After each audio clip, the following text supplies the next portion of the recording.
ہے سکینہ پیاسی ہے سکینہ،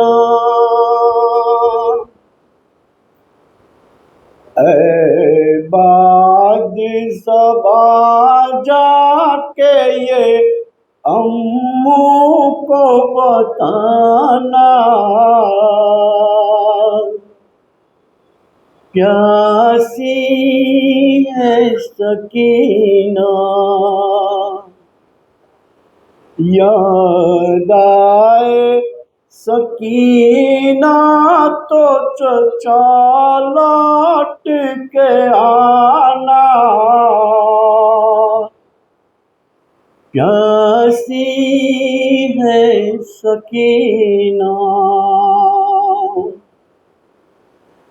اس چھوٹے سے سن میں وہ ستم میں نے اٹھائے، اللہ کسی کو نہ یتیم سے بنائے، خود اپنے لہو میں کوئی بچی نہ نہائے، میں تم کو بلاتی رہی تم بھی تو نہ آئے، میں بن گئی بات عصر لعینوں کا نشانہ، پیاسی ہے سکینہ، پانی کی طلب مجھ کو کھلاتی رہی ٹھوکر،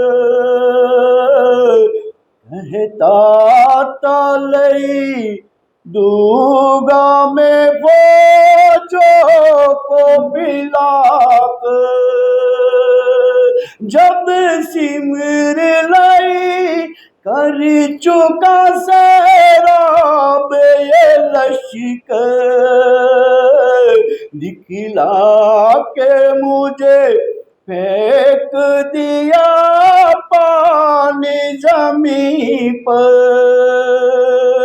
تب سمجھی میں کیا ہوتا ہے امید دلانا، پیاسی ہے سکینہ،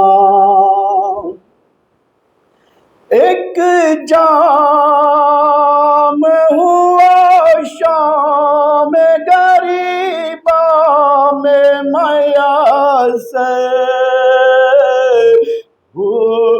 گونجا میں رکھ آئی تھی اصغر کی لحد پر، تھا مجھ سے بھی چھوٹا میرا بھیا میرا اصغر،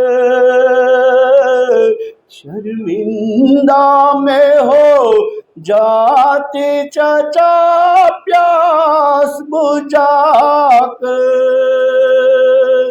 اب اپنے ہی ہاتھوں سے میری پیاس بجھانا،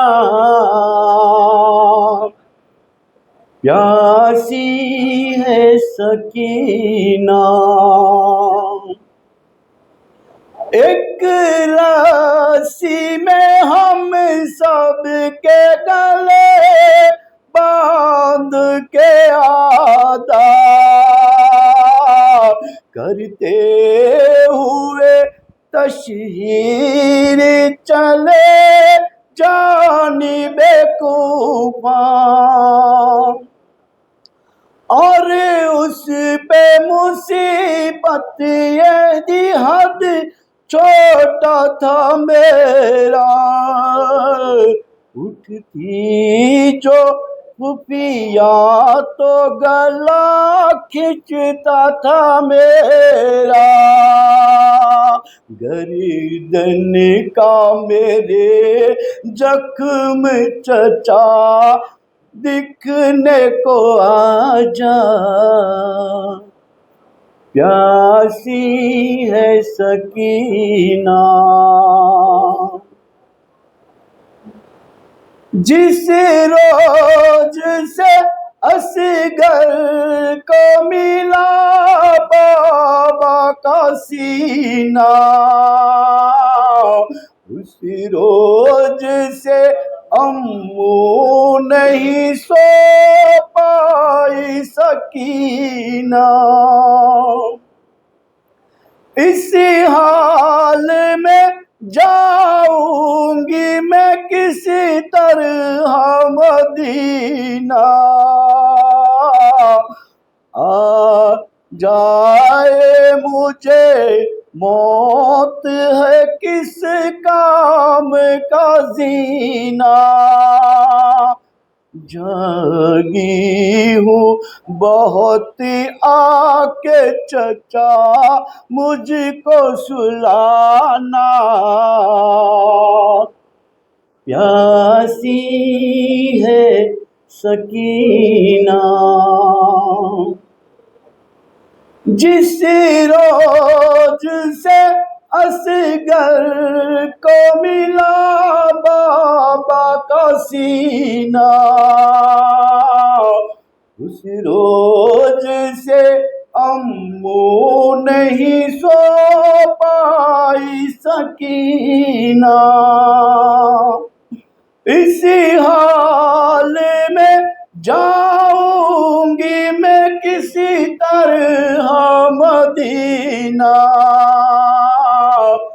آ جائے مجھے موت ہے کس کام کا زینہ، جاگی ہوں بہت آ کے چچا مجھ کو سلانا، پیاسی ہے سکینہ، جس روز سے اصغر کو ملا بابا کا سینہ، اس روز سے امو نہیں سو پائی سکینہ، اسی حال میں جاؤں گی میں کسی طرح مدینہ، آ جائے مجھے موت ہے کس کام کا زینہ، جاگی ہوں بہت آ کے چچا مجھ کو سلانا، پیاسی ہے سکینہ، گھر لوٹ کے جاتے ہیں ہر ایک شام پرندے، قسمت میں لکھے ہے میری زندہ کے اندھیرے، کب تک میں جیوں گی یوں ہی اشکوں کے سہارے، لگتا ہے کہ مر جاؤں گی اب دور وطن سے، ہوگا نہ میسر مجھے گھر لوٹ کے آنا، پیاسی ہے سکینہ،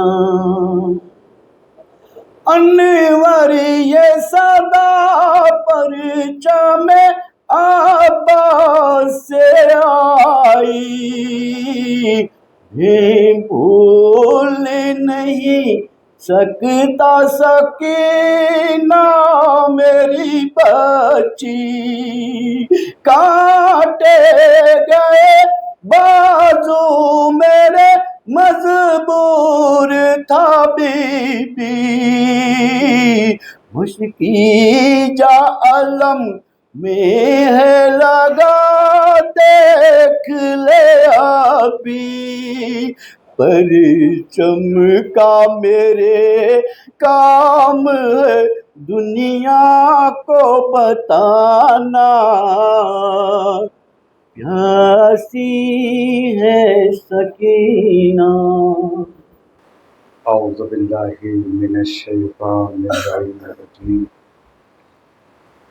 بسم اللہ الرحمن الرحیم، الحمد للہ الذی ہدانا لہذا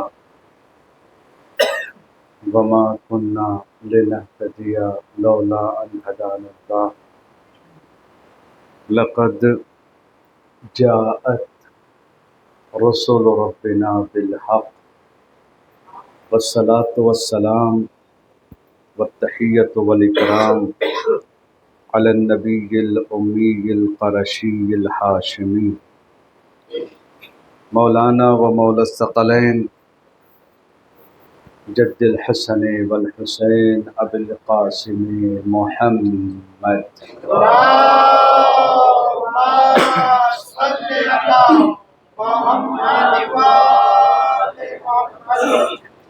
وآلہ الطیبین الطاہرین المعصومین المظلومین المنتخبین المنتجبین، واللعنۃ الدائمۃ الباقیۃ علی اعدائہ وقتلتہ وغاصبی حقوقہ ومنکری فضائلہ اجمعین من الآن إلى يوم الدين، أما بعد، فقد قال الله الحكيم في كتابه الكريم وهو أصدق القائلين وقوله الحق، بسم الله الرحمن الرحيم، يا أيها الذين آمنوا أطيعوا الله وأطيعوا الرسول وأولي الأمر منكم، صلوات على محمد وعلى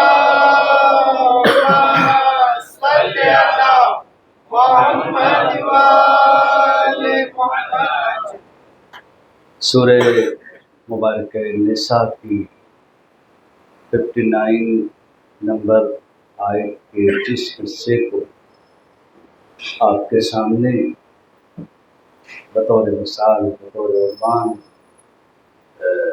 تلاوت کا شرف حاصل کیا ہے، اس میں اللہ رب العزت کا ارشاد گرامی ہے، اے وہ لوگ جو ایمان لے کر آئے، اطاعت کرو اللہ کی، رسول کی اور صاحبان امر۔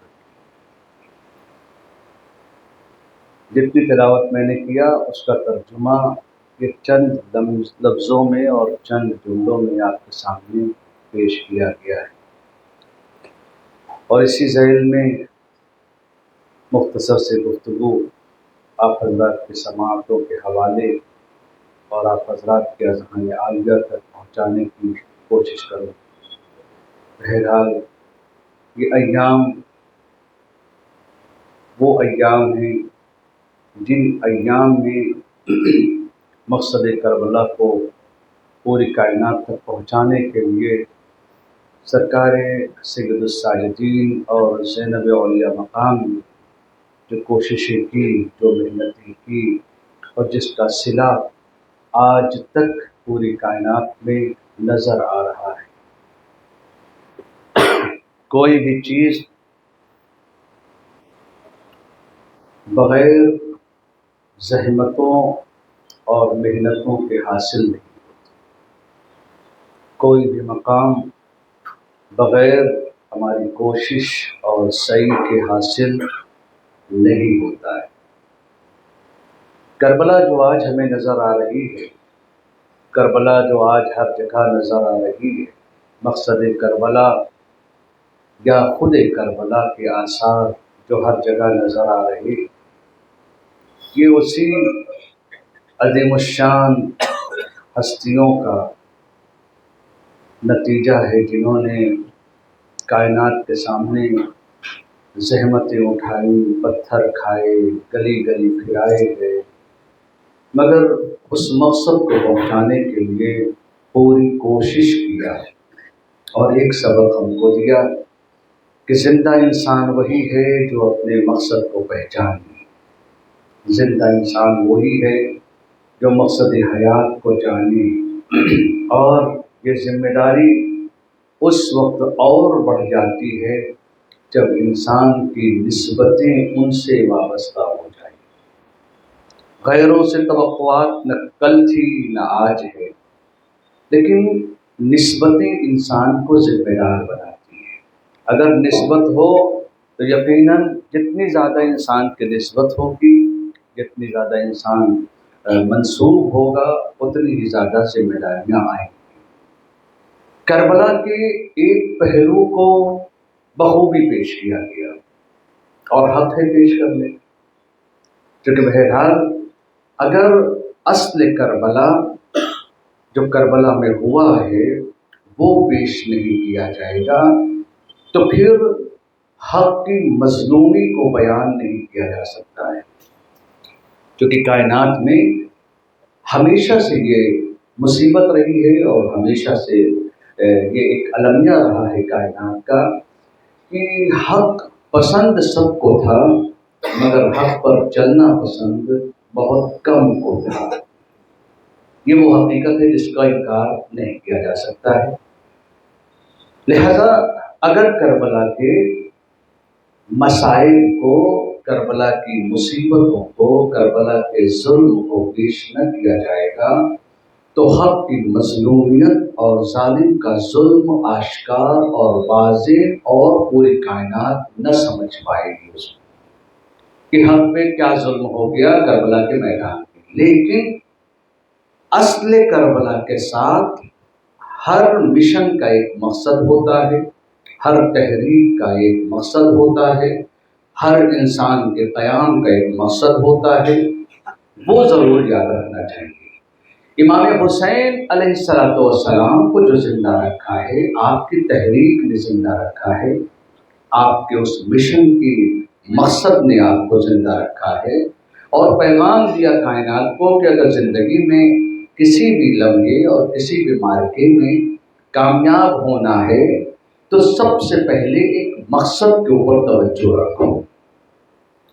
اگر انسان مقصد سے غافل ہے، اگر انسان اپنے وجود میں کرنا کیا چاہ رہا ہے اس سے غافل ہے تو انسان کبھی باقی نہیں رہ سکتا ہے۔ اگر انسان کو اپنے آپ کو زندہ رکھنا ہے تو آپ کس لیے یہاں آئے ہیں، فرش ازا پر کیوں بیٹھے ہیں، یہ پہلے سوچنا چاہیے کہ ہم جا رہے ہیں تو کس لیے جا رہے ہیں، ہم وہاں کیا کریں گے، ہم وہاں کیا سوچیں گے۔ ایک ایک قدم اللہ نے انسان کو مقصد کے حصول اور مقصد کو حاصل کرنے کے لیے ہم کو اس لیے اکسایا ہے کہ زندگی کے ہر لمحے میں آج بات کرنا چاہتا ہوں، بہرحال کچھ خاص طور سے میں اپنے جوانوں کو اور پھر انشاءاللہ وقت کے اندر ہی پروگرام کو انشاءاللہ ختم بھی کرنا ہے۔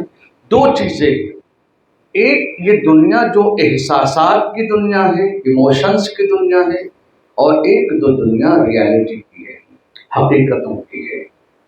کربلا دو پہلوؤں کو پیش کر رہی ہے۔ ایک طرف کربلا انسانی وجود میں احساسات کو زندہ رکھنا چاہتی ہے اور دوسرا ہے انہی احساسات میں مقصد کو باقی رکھنا چاہتی ہے۔ دو پہلو ہیں کربلا کے، کربلا کو ایک پہلو میں سمیٹا نہیں جا سکتا، کربلا میں ایک پہلو کو پیش نہیں کیا جا سکتا۔ اگر ایک پہلو کے اوپر پوری کوشش کر دی تو سرکار سید الشہداء کی ساری زحمتیں ضائع ہو جائیں گی۔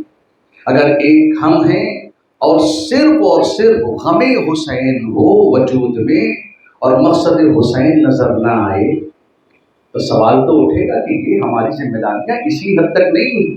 دو پہلو ہیں کربلا کے اور کربلا نے دونوں پہلوؤں کو بہت پیار سے پیش کیا اور بہت، چونکہ میں بالکل ایک دم ریلیکس ہو کر اور بہت پیار سے آپ کے ساتھ بات کرنے والا ہوں، چونکہ بہرحال